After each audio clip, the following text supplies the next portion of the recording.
ವಿ4 ನ್ಯೂಸ್ಗೆ ಸ್ವಾಗತ ಹೇಳ್ತಾ ಇದ್ದೇನೆ. ಕತೆ ಕಾರಣ ಬಹಳ ವಿಚಿತ್ರವಾದ ಸನ್ನಿವೇಶದಲ್ಲಿ ಕೆಲವರ ಮಾತುಗಳು ಬರ್ತಾ ಇದ್ದಾವೆ. ಪ್ರಧಾನಿಯಾಗಿರುವಂಥ ಒಬ್ಬ ವ್ಯಕ್ತಿ ರಾಜಸ್ಥಾನದಲ್ಲಿ ಚುನಾವಣಾ ಪ್ರಚಾರ ಮಾಡುತ್ತಾ ಕಾಂಗ್ರೆಸ್ ಅಧಿಕಾರಕ್ಕೆ ಬಂದರೆ ಹಿಂದೂಗಳ ತಾಳಿಗಳನ್ನು ಕಿತ್ತುಕೊಂಡು ಮುಸ್ಲಿಮರಿಗೆ ಕೊಡುತ್ತಾರೆ ಎನ್ನುವಂಥ ಒಂದು ಮಾತನ್ನು ಹೇಳಿದ್ದಾರೆ. कि देश की संपत्ति पर पहला अधिकार मुसलमानों का है. इसका मतलब ये संपत्ति इकट्ठी करके किसको बांटेंगे? जिनके ज्यादा बच्चे हैं उनको बांटेंगे, घुसपैठियों को बांटेंगे. क्या आपकी मेहनत की कमाई का पैसा घुसपैठियों को दिया जाएगा? आपको मंजूर है? ये कांग्रेस का मैनिफेस्टो कह रहा है कि वो माताओं बहनों का सोने का हिसाब करेंगे, उसकी जड़ती करेंगे, जानकारी लेंगे और फिर उस संपत्ति को बांट देंगे. और उनको बांटेंगे जिनको मनमोहन सिंह जी की सरकार ने कहा था कि संपत्ति पर पहला अधिकार मुसलमानों का है. ये अर्बन नक्सल की सोच, मेरी माताओं बहनों, ये आपका मंगल सूत्र भी बचने नहीं देंगे. यहां तक जाएंगे मैं कहने. ಪ್ರಧಾನಿ ಅಲ್ಲ, ಒಬ್ಬ ಸಾಮಾನ್ಯ ಮನುಷ್ಯ ಕೂಡ ಹೇಳಿದರೆ ಅದು ಒಂದು ಸಮಾಜ ದ್ರೋಹಿ ಹೇಳಿಕೆ ಆಗ್ತದೆ. ಜವಾಬ್ದಾರಿಯುತ ಸ್ಥಾನದಲ್ಲಿರುವಂಥ ಒಬ್ಬ ವ್ಯಕ್ತಿ ಹೀಗೆ ಮಾತಾಡ್ತಾರೆ ಅಂತ ಹೇಳಿದರೆ ಈ ದೇಶದ ಪ್ರಜಾಪ್ರಭುತ್ವ ಎಲ್ಲಿಗೆ ಮುಟ್ಟುತ್ತದೆ ಮುಂದಿನ ದಿನಗಳಲ್ಲಿ ಅಂತ ಹೇಳುವುದು ಕಷ್ಟ.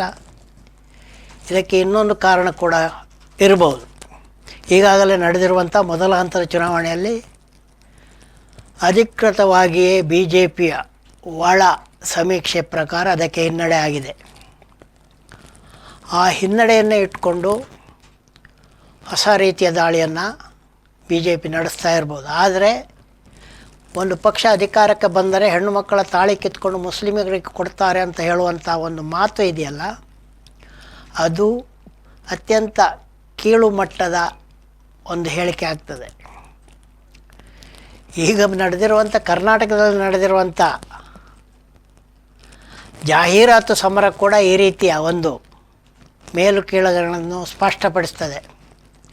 ಕಾಂಗ್ರೆಸ್ ಸರ್ಕಾರವು ಚೊಂಬು ಕೊಟ್ಟಿದೆ ಅನ್ನುವಂಥ ಒಂದು ಜಾಹೀರಾತನ್ನು ಮಾಡಿತ್ತು. ಅದಕ್ಕೆ BJP ಮಾಡಿರುವಂಥ ಜಾಹೀರಾತು ಚಿಪ್ಪು ಕೊಡುವಂಥದ್ದು. ಅಂದರೆ ಜಾಹೀರಾತಿನಲ್ಲೂ ಕೂಡ ಕಾಂಗ್ರೆಸ್ಸಿನಂಥ ಒಂದು ಒಳ್ಳೆಯ ಶಬ್ದ ಬಳಸಲಿಕ್ಕಾಗದ ಅತಿ ಕೆಳಮಟ್ಟದ ಚಿಪ್ಪು ಶಬ್ದವನ್ನು, ಅದು ಮಾನಸಿಕವಾಗಿಯೇ ಕೆಳಮಟ್ಟದಲ್ಲಿ ಇದೆ ಅನ್ನುವಂಥ ಜಾಹೀರಾತಿನ ಶಬ್ದಗಳಿಂದಲೂ ಗೊತ್ತಾಗ್ತಾ ಇದೆ. ಹಾಗಾಗಿ ಈ ಚುನಾವಣಾ ಕಣ ಅನ್ನುವಂಥದ್ದು ಮಾನಸಿಕವಾಗಿ ಜನರನ್ನು ಕೀಳರಿಮೆಗೆ ತಳ್ಳುವಂಥ ರೀತಿಯ ಪ್ರಚಾರ ಎಲ್ಲ ಕಡೆ ನಡೀತಾ ಇದೆ. ಕಾಂಗ್ರೆಸ್ ಡೇಂಜರ್ ಅಂತ BJP ಪ್ರಚಾರ, ಅದರಲ್ಲಿ ತಪ್ಪೇನಿಲ್ಲ.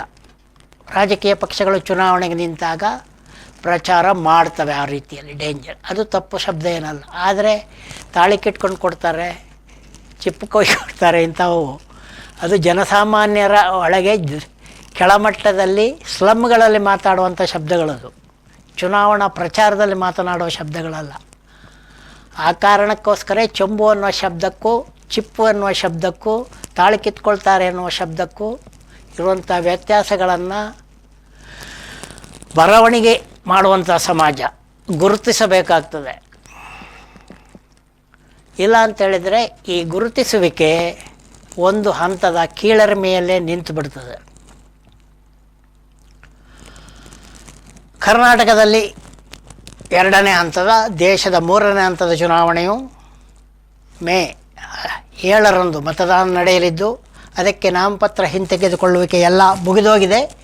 ಇವಾಗ ಬಡಗಣ ಕರ್ನಾಟಕದ 14 ಲೋಕಸಭಾ ಕ್ಷೇತ್ರಗಳಲ್ಲಿ ಉಳಿದಿರುವ ಅಭ್ಯರ್ಥಿಗಳ ಸಂಖ್ಯೆ 227. 14 ಲೋಕಸಭಾ ಕ್ಷೇತ್ರಗಳಿಗೆ ಉಳಿದಿರುವ ಅಭ್ಯರ್ಥಿಗಳ ಸಂಖ್ಯೆ 227.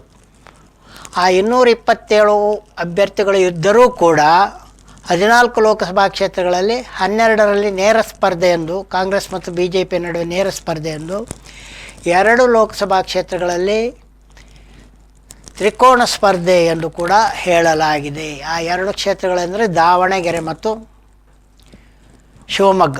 ದಾವಣಗೆರೆ ಮತ್ತು ಶಿವಮೊಗ್ಗಗಳಲ್ಲಿ ಬಂಡಾಯ ಅಭ್ಯರ್ಥಿಗಳಿರುವುದರಿಂದ ಅದನ್ನು ತ್ರಿಕೋನ ಸ್ಪರ್ಧೆ ಎಂದು, ಉಳಿದ ಎಲ್ಲ ಕ್ಷೇತ್ರಗಳಲ್ಲಿ ಕಾಂಗ್ರೆಸ್ ಮತ್ತು ಬಿ ಜೆ ಪಿ ನಡುವೆ ನೇರ ಸ್ಪರ್ಧೆ ಇದೆ ಎಂದು ಹೇಳಲಾಗಿದೆ. ಯಾಕಂತ ಹೇಳಿದರೆ ಉಳಿದ ಪಕ್ಷೇತರ ಸ್ಪರ್ಧಿಗಳಲ್ಲಿ ಹೇಳುವಂಥ ಸ್ಪರ್ಧಿಗಳು ಯಾರೂ ಇಲ್ಲದಿರುವುದರಿಂದ ಹಾಗೆ ಹೇಳಲಾಗಿದೆ. ಕರ್ನಾಟಕದಲ್ಲಿ 2ನೇ ಹಂತದಲ್ಲಿ ಇಲ್ಲವೇ ಕರ್ನಾಟಕದ ಕೊನೆಯ ಹಂತ ಮತ್ತು ದೇಶದ 3ನೇ ಹಂತದಲ್ಲಿ ನಡೆಯುವ ಬಡಗಣ ಕರ್ನಾಟಕದ 14 ಲೋಕಸಭಾ ಕ್ಷೇತ್ರಗಳಲ್ಲಿ 1 ಲೋಕಸಭಾ ಕ್ಷೇತ್ರ ರಾಯಚೂರು ಲೋಕಸಭಾ ಕ್ಷೇತ್ರ.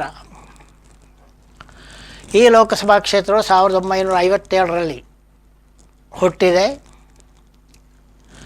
ಇದು ಈಗ ರಾಯಚೂರು ಜಿಲ್ಲೆಯ 5 ಮತ್ತು ಯಾದಗಿರಿ ಜಿಲ್ಲೆಯ 3 ವಿಧಾನಸಭಾ ಕ್ಷೇತ್ರಗಳನ್ನು ಒಳಗೊಂಡಿದೆ. ರಾಯಚೂರು ಜಿಲ್ಲೆ 5 ಮತ್ತು ಯಾದಗಿರಿ ಜಿಲ್ಲೆಯ 3 ವಿಧಾನಸಭಾ ಕ್ಷೇತ್ರಗಳನ್ನು ಒಳಗೊಂಡಿದೆ. ರಾಯಚೂರು ಲೋಕಸಭಾ ಕ್ಷೇತ್ರವು ST ಪರಿಶಿಷ್ಟ ಪಂಗಡಕ್ಕೆ ಮೀಸಲಾಗಿರುವಂಥ ಲೋಕಸಭಾ ಕ್ಷೇತ್ರ. ಪರಿಶಿಷ್ಟ ಪಂಗಡಕ್ಕೆ ಮೀಸಲಾಗಿರುವಂಥ ಲೋಕಸಭಾ ಕ್ಷೇತ್ರವಾಗಿದೆ ರಾಯಚೂರು ಲೋಕಸಭಾ ಕ್ಷೇತ್ರ. ಇಲ್ಲಿ ಇವಾಗ ಸದ್ಯಕ್ಕೆ 7 ಜನ ಶಾಸಕರು ಮಾತ್ರ ಇದ್ದಾರೆ 8 ವಿಧಾನಸಭಾ ಕ್ಷೇತ್ರಗಳಲ್ಲಿ.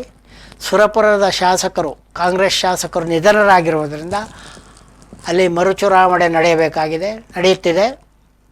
ಉಳಿದಂತೆ 7 ಲೋಕಸಭಾ ಕ್ಷೇತ್ರಗಳಲ್ಲಿ 4ರಲ್ಲಿ ಕಾಂಗ್ರೆಸ್ಸು, 2ರಲ್ಲಿ BJP, 1ರಲ್ಲಿ JDS ಶಾಸಕರು ಇದ್ದಾರೆ. 4ರಲ್ಲಿ ಕಾಂಗ್ರೆಸ್ಸು, 2ರಲ್ಲಿ BJP ಮತ್ತು 1ರಲ್ಲಿ JDS ಶಾಸಕರಿದ್ದಾರೆ. ಈ ನಿಟ್ಟಿನಲ್ಲಿ ಕಾಂಗ್ರೆಸ್ಗೆ ರಾಯಚೂರು ಲೋಕಸಭಾ ಕ್ಷೇತ್ರ ಅನುಕೂಲಕರ ಅಂತ ಹೇಳ್ಬೋದು. ಆದರೆ ಚುನಾವಣಾ ಕಾಲದಲ್ಲಿ ಮತದಾರರು ಯಾವ ರೀತಿ ವರ್ತಿಸ್ತಾರೆ ಅನ್ನುವಂಥದ್ದನ್ನು ಒಂದೇ ಸಮಾನ ಹೇಳಲಿಕ್ಕೆ ಬರುವುದಿಲ್ಲ. ಅದೇನೇ ಇದ್ದರೂ ಕೂಡ ಕಾಂಗ್ರೆಸ್ಗೆ ಅನುಕೂಲಕರವಾಗಿರುವಂಥ ಒಂದು ಲೋಕಸಭಾ ಕ್ಷೇತ್ರ ರಾಯಚೂರು ಎನ್ನುವುದು ಸದ್ಯದ ಪರಿಸ್ಥಿತಿಯಲ್ಲಿ ಕಂಡು ಬರ್ತಾ ಇದೆ. ಈ ರಾಯಚೂರು ಲೋಕಸಭಾ ಕ್ಷೇತ್ರದಲ್ಲಿ ಮೀಸಲು ಕ್ಷೇತ್ರ ಆಗಿರೋದ್ರಿಂದ ಇಲ್ಲಿ ಬೇಡ ನಾಯಕ ಜನಾಂಗದವರು, ಹಾಲುಮತ ಕುರುಬರು ಇವರೇ ಮಾತ್ರ ನಿಂತು ಗೆದ್ದಿದ್ದಾರೆ. ಅವರಲ್ಲಿ ಮುಖ್ಯರಾದವರು ಕೋಲೂರು ಮಲ್ಲಪ್ಪನವರು ಸ್ವಾತಂತ್ರ್ಯ ಹೋರಾಟಗಾರರು, ಲೋಕಸಭಾ ಸದಸ್ಯರಾಗಿದ್ದರು. ಆಮೇಲೆ ಅವರ ಮಗ ಲೋಕಸಭಾ ಸದಸ್ಯರಾದಾಗ ಅವರು ರಾಜ್ಯಸಭಾ ಸದಸ್ಯರಾಗಿದ್ದರು. ತಂದೆ ರಾಜ್ಯಸಭೆಯಲ್ಲಿದ್ದರೆ ಮಗ ಬಂದು ಲೋಕಸಭೆಯಲ್ಲಿದ್ದರು.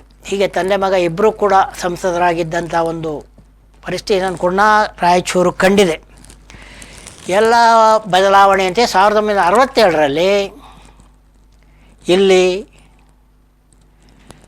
ಸ್ವತಂತ್ರ ಪಕ್ಷದ ಅಭ್ಯರ್ಥಿಯೊಬ್ಬರು ಒಂದು ಅವಧಿಗೆ ಮಾತ್ರ ಗೆದ್ದಿದ್ದರು. ಆಮೇಲೆ 2009 ಮತ್ತು ಆಮೇಲೆ ಕಾಂಗ್ರೆಸ್ ಉದ್ದಕ್ಕೂ ಗೆದ್ದಿರೋದು. 1998ರಲ್ಲಿ ಜನತಾ ದಳದವರೊಬ್ಬರು ಗೆದ್ದಿದ್ದರು, ಅದು ಅಲ್ಪಾವಧಿ.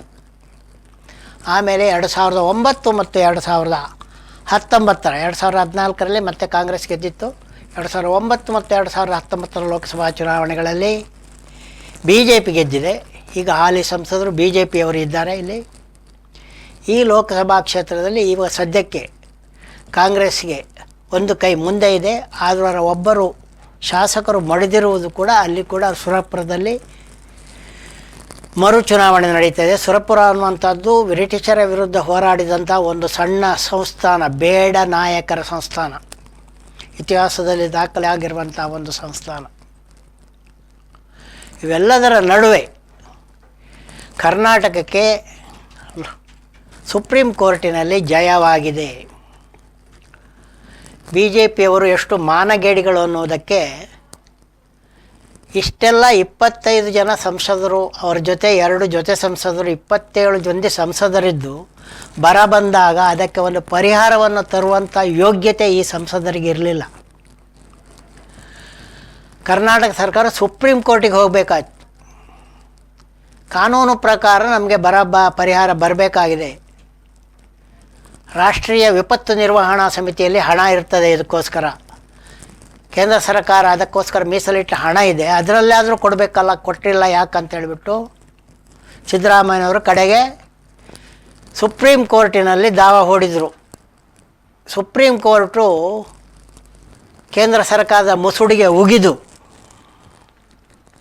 ನಿಯಮಾನುಸಾರ ಒಕ್ಕೂಟ ಸರ್ಕಾರದಲ್ಲಿರುವ ರಾಜ್ಯಗಳನ್ನು ಯಾವ ರೀತಿ ನಡೆದುಕೊಳ್ಳಬೇಕು, ನಾವು ಒಕ್ಕೂಟ ಸರ್ಕಾರದಲ್ಲಿದ್ದೇವೆ ಅನ್ನುವ ಮಾತನ್ನೇ ಸುಪ್ರೀಂ ಕೋರ್ಟ್ ನ್ಯಾಯಾಧೀಶರುಗಳು ಹೇಳಿದ್ದಾರೆ. ಒಕ್ಕೂಟ ಸರ್ಕಾರಕ್ಕೆ ಕೆಲವು ನಿಯಮಾವಳಿಗಳನ್ನು ಸಂವಿಧಾನದಲ್ಲಿ ಹೇಳಲಾಗಿದೆ. ಅದನ್ನು ಪಾಲಿಸದಿರುವಂಥ ಒಂದು ಕೇಂದ್ರ ಸರ್ಕಾರವನ್ನು ಇನ್ನು ನೋಡ್ತಾ ಇದ್ದೀವಿ ನಾವು. ಕಡೆಗೆ ಈಗ ಚುನಾವಣೆ ನಡೆಯುತ್ತಿರೋದ್ರಿಂದ ಸುಪ್ರೀಂ ಕೋರ್ಟ್ ಹೇಳಿದಾಗಲೂ ಕೂಡ ಕೂಡಲೇ ಕೊಡಲಿಕ್ಕೆ ಆಗೋದಿಲ್ಲ. ಯಾಕಂದರೆ ಚುನಾವಣಾ ನೀತಿ ನಿಯಮಾವಳಿ ಬರ್ತದೆ. ಆದರೆ ಸುಪ್ರೀಂ ಕೋರ್ಟ್ ಆಜ್ಞೆ ಮಾಡಿದೆ, ಈಗಾಗಲೇ ತಡ ಆಗಿರೋದ್ರಿಂದ ಈಗಲೇ ಕೊಡಬೇಕು. ಆದ್ದರಿಂದ ಅನಿವಾರ್ಯವಾಗಿ ಚುನಾವಣಾ ಆಯೋಗವನ್ನು ಈ ಬಗ್ಗೆ ಕೇಳಲಾಗಿದೆ ಬರ ಪರಿಹಾರ ನೀಡಲಿಕ್ಕೆ. ಆವಾಗ ಚುನಾವಣಾ ಆಯೋಗ ಕೂಡ ಅದು ಈಗ ಅದನ್ನು ಮಮತಾ ಬ್ಯಾನರ್ಜಿ ಹೇಳ್ತಾರೆ, ಅದು ಚುನಾವಣಾ ಆಯೋಗ ಅಲ್ಲ, ಅದು BJP ಆಯೋಗ ಅದು ಅಂತ. ಅಷ್ಟರ ಮಟ್ಟಿಗೆ ಅದು ತನ್ನ ಸ್ವಾಯತ್ತತೆಯನ್ನು ಕಳೆದುಕೊಂಡು ಬರಗೆಟ್ಟು ಹೋಗಿದೆ ಅದು ಚುನಾವಣಾ ಆಯೋಗ. ಕೊನೆಗೂ ಕೋರ್ಟ್ ಆರ್ಡರ್ ಮೂಲಕ ಇವಾಗ ಇನ್ನೂ ಬರ್ಬೋದು, ಕರ್ನಾಟಕಕ್ಕೆ ಬರ ಪರಿಹಾರ ಬರ್ತಾ ಇದೆ. ಇದು ಒಂದೇ ಅಲ್ಲ, ಹಿಂದೆ ಕೂಡ ಸಾಕಷ್ಟು ವಂಚನೆಗಳು ಮಾಡಿರೋದ್ರ ಬಗ್ಗೆ ಸಾಕಷ್ಟು ಬಾರಿ ಹೇಳಿಯಾಗಿದೆ, ಕೇಳಿಯಾಗಿದೆ. ಆದರೆ ಅವರಿಗೆ ಉಗಿದ ಮೇಲೆ ಮಾತ್ರ ಅರ್ಥ ಆಗುವಂಥ ಒಂದು ಸರ್ಕಾರ ನಾವು ನೋಡ್ತಾ ಇದ್ದೀವಿ ಅನ್ನುವಂಥದ್ದು ಈ ದೇಶದ ದುರದೃಷ್ಟವಾಗಿದೆ. ಅದಕ್ಕಿಂತ ಮುಖ್ಯವಾಗಿ ಧರ್ಮ ಯುದ್ಧ ಅಂತ ಸಾಕಷ್ಟು ಬಾರಿ ಇವ್ರು ಹೇಳ್ತಾ ಇದ್ದಾರೆ. ಧರ್ಮ, ಹಿಂದೂ ಧರ್ಮ, ನಮ್ಮ ಧರ್ಮ, ಆ ಧರ್ಮ, ಈ ಧರ್ಮ. ಭಾಳಷ್ಟು ಜನ BJPಯವರಿಗೆ ಹಿಂದೂ ಅನ್ನುವ ಶಬ್ದ ಬಿಟ್ಟರೆ ಹಿಂದೂ ಧರ್ಮದ ಬಗ್ಗೆ ಏನೂ ಗೊತ್ತಿಲ್ಲ. ಇವರು ಮಾಂಸ ತಿನ್ನಬೇಡಿ, ಮೀನು ತಿನ್ನಬೇಡಿ ಅಂತಾರೆ. ಯಾವ ವೇದದ ಎಲ್ಲೂ ಕೂಡ ಮಾಂಸ ತಿನ್ನಬೇಡಿ, ಮೀನು ತಿನ್ನಬೇಡಿ ಅಂತ ಹೇಳಿಲ್ಲ. ರಾಮಾಯಣದ ಮಹಾಭಾರತದ ಎಲ್ಲಿ ಕೂಡ ಮಾಂಸ ತಿನ್ನಬೇಡಿ, ಮೀನು ತಿನ್ನಬೇಡಿ ಅಂತ ಹೇಳಲಿಲ್ಲ. ಆದರೆ ಇವರು ಅದನ್ನು ಪ್ರಚಾರ ಮಾಡ್ತಾರೆ. ಹಿಂದೂ ಧರ್ಮ ಅಂದರೆ ಅದನ್ನು ಯಾಕೆ ಹೇಳ್ತಾ ಇದ್ದೀನಿ ಅಂತಾರೆ, ದಿಂಗಾಲೇಶ್ವರ ಸ್ವಾಮಿಗಳು ಹುಬ್ಬಳ್ಳಿ ಧಾರವಾಡ ಲೋಕಸಭಾ ಕ್ಷೇತ್ರದಿಂದ ಸ್ಪರ್ಧಿಸಿದರು. ಅವರು ವಾಪಸ್ ತೆಗೆದುಕೊಂಡ್ರು ನಾಮಪತ್ರವನ್ನು. ವಾಪಸ್ಸು ತೆಗೆದುಕೊಳ್ಳುವಾಗ ಅವರು ಒಂದು ಮಾತನ್ನು ಹೇಳಿದ್ದಾರೆ. ಏನು ಮಾತನ್ನು ಹೇಳಿದ್ದಾರೆ? ನನ್ನ ಧರ್ಮ ಯುದ್ಧ ನಿಲ್ಲುವುದಿಲ್ಲ, BJPಯ ವಿರುದ್ಧ ಧರ್ಮ ಯುದ್ಧವನ್ನು ನಡೆಸುವುದಾಗಿ ದಿಂಗಾಲೇಶ್ವರ ಸ್ವಾಮಿಗಳು ಹೇಳಿದ್ದಾರೆ. ಧರ್ಮಯುದ್ಧ ಅಂತಂಥದ್ದು ಕ್ರುಸೇಡ್ಗಳು ಅಂತ ಹೇಳ್ಬಿಟ್ಟು ಬೈಬಲ್ನಲ್ಲಿ ಕ್ರಿಶ್ಚಿಯನ್ ಮತ್ತು ಮುಸ್ಲಿಮರ ದಾಖಲಾಟದಲ್ಲಿ ದಾಖಲಾದವು ಕ್ರುಸೇಡ್ಗಳಂತ. ಈಗ ಕೂಡ ಅಲ್ಲಿ ಯುದ್ಧ ನಡೆದಿದೆ. ಯಾವುದು? ಜೆರೂಸಲೇಮ್ನಲ್ಲಿ ಯಹೂದ್ಯರು ಮತ್ತು ಫಿಲಿಸ್ತೀನಿಗಳ ನಡುವೆ ಯುದ್ಧ ನಡೆದಿದೆ. ಯೇಸು ಕ್ರಿಸ್ತನ ಜನ್ಮಸ್ಥಳವಾದ ಜೆರೂಸಲೇಮನ್ನು ಮುಸ್ಲಿಮರು ಗೆದ್ದುಕೊಂಡಿದ್ದಾಗ ಯುರೋಪಿನ ಕ್ರಿಶ್ಚಿಯನ್ ರಾಜರುಗಳು ಒಗ್ಗೂಡಿ ಕ್ರುಸೇಡ್ಗಳು ಎನ್ನುವಂಥ ಧರ್ಮಯುದ್ಧವನ್ನು ಜೆರೂಸಲೇಮ್ ಮೇಲೆ ಮಾಡಿದ್ರು. ಅದರಿಂದ ಸಾವುಗಳಾದುವೇ ಹೊರತು ಬೇರೆ ಏನೂ ಆಗಲಿಲ್ಲ. ಈಗ ಕೂಡ ಅಲ್ಲಿ ಆ ಜೆರೂಸಲೇಮ್ನಲ್ಲಿ ನಡೀತಿರುವಂಥದ್ದು ಸಾವುಗಳೇ ಹೊರತು ಯಾರದೇ ವಿಜಯ ಅಲ್ಲ. ಸಾವು ಮನುಷ್ಯರದ್ದು ಮಾತ್ರಲ್ಲ, ಸಾಮಾಜಿಕ ನ್ಯಾಯದ ಮಾನವೀಯತೆಯ ಸಾವು ಕೂಡ ಅಲ್ಲಿ ನಡೀತಾ ಇದೆ. ಅದೇ ಕೂಡ ಭಾರತದ ಧರ್ಮಯುದ್ಧ ಅನ್ನುವಂಥ ಹೆಸರಲ್ಲಿ ನಡೀತಿರುವಂಥದ್ದು. ಈ ಧರ್ಮ ಅನ್ನುವಂಥ ಅಧರ್ಮೀಯರ ವಿರುದ್ಧ ದಿಂಗಾಲೇಶ್ವರ ಸ್ವಾಮಿಯವರು ಧರ್ಮಯುದ್ಧವನ್ನು ಸಾರುವಾಗಿ ಹೇಳಿದ್ದಾರೆ. ಅವರು ನಿಜವಾಗಿ ಧರ್ಮಯುದ್ಧವನ್ನು ಸಾರುವುದಾದರೆ ಧರ್ಮದ ಸಾರದೊಡನೆ ಅದನ್ನು ಸಾರಲಿ ಮತ್ತು ಧರ್ಮದ ಹೆಸರು ಹೇಳಿ ಬೇಳೆ ಬೇಯಿಸಿಕೊಳ್ಳುವವರಿಗೆ ಮನಮುಟ್ಟುವಂತೆ ಇದನ್ನು ನಡೆಸಲಿ ಅಂತ ಹೇಳುತ್ತಾ ಕತೆ ಕಾರಣವನ್ನು ಇಲ್ಲಿಗೆ ನಿಲ್ಲಿಸ್ತಾ ಇದ್ದೇನೆ. ನೋಡ್ತಾ ಇರಿ V4 ನ್ಯೂಸ್.